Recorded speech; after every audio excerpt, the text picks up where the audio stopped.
여러분 안녕하십니까? 이어서 광주에서 전해드립니다. 국립국가폭력 트라우마 치유센터가 광주 서구 옛 국군 광주병원에 자리 잡고 오늘 출범식을 열어 본격적인 운영에 들어갔습니다. 국립국가폭력 트라우마 치유센터는 광주와 제주에 운영되며 5.18 등 국가폭력 피해자 등을 대상으로 심리회복을 지원하게 됩니다. 한편 오늘 출범식에서 광주시는 정부가 올해 운영비 약 16억 원의 절반만 부담한 것에 유감을 표하며 국가폭력 피해를 치유하는 국가기관인 만큼 운영비를 모두 정부가 부담해야 한다고 밝혔습니다. 광주 경실련이 강기정 시장의 이년에 대해 소통과 돌봄 측면에선 긍정평가를 한 반면 중앙공원과 도시철도 등은 부정평가했습니다. 광주 경실련은 고층 건물 층수 제한 해제와 중앙공원 1지구 선분양 전환, 산하기관장 보훈 인사 등 강 시장의 지난 시정 운영을 부정적으로 평가할 요소가 많다고 밝혔습니다. 또 신속, 투명, 공개 원칙을 강조했지만 관행적인 행정 행위를 지속적으로 반복할 뿐 혁신적인 행정을 찾아보기 어려웠다고 덧붙였습니다.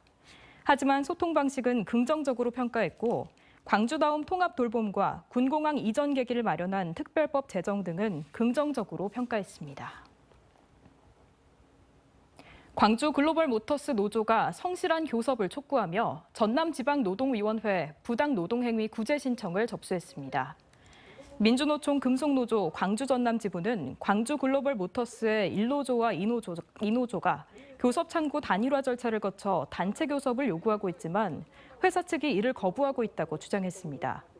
이에 대해 회사 측은 교섭 당사자 적격성에 대한 중앙노동위원회 결정문을 기다리고 있을 뿐 교섭을 회피한 사실이 없다고 반박했습니다.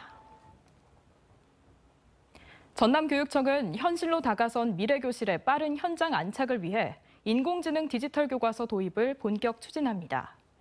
전남교육청의 AI 디지털 교과서 도입 일정을 보면 내년 초등학교 3, 4학년, 중1, 고1 학생을 대상으로 수학, 영어, 정보교과가 우선 보급 대상입니다.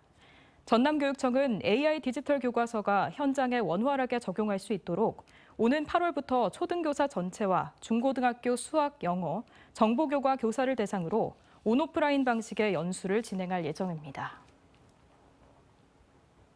고금리와 내수 부진이 장기화되면서 자영업자의 사업자 대출 연체액이 역대 최대 규모로 늘었습니다. 한국은행이 민주당 양부남 의원에게 제출한 자료에 따르면 올해 1분기 말 현재 자영업자의 사업자 대출 연체액은 10조 8천억 원으로 2009년 통계 작성 이후 최대 규모였습니다. 특히 지난해 4분기와 비교해서도 석 달 만에 연체액이 2조 4천억 원 늘어난 것으로 나타났습니다. 광주시가 500억 원 규모의 하반기 소상공인 특례보증을 시행합니다. 광주시는 특례보증 규모를 500억 원으로 책정하고 대출금리 이자 3에서 4%를 지원한다고 밝혔습니다. 소상공인 특례보증 융자 지원 대상자는 유흥, 도박 등 일부 업종을 제외한 광주 지역 소기업, 자영업자 전 업종입니다. 교통약자가 미처 건너지 못했을 때 보행신호가 자동으로 연장되는 스마트 횡단보도 시스템이 광주에서도 가동됩니다. 광주시는 광주경찰청과 함께 구축한 지능형 교통체계 스마트 횡단보도를 한 달간 시범 운영을 거쳐 오늘부터 어린이 교통사고 위험 지역 등 23곳에서 본격 운영을 시작했다고 설명했습니다. 스마트 횡단보도는 신호등 기둥에 부착한 AI 카메라가 보행자를 감지해 길을 건널 시간이 부족하다고 판단하면 최장 5초 동안 자동으로 연장해줍니다. 언제 어디서나 내 손 안의 뉴스. 광주 MBC 뉴스 유튜브 구독으로 함께하세요.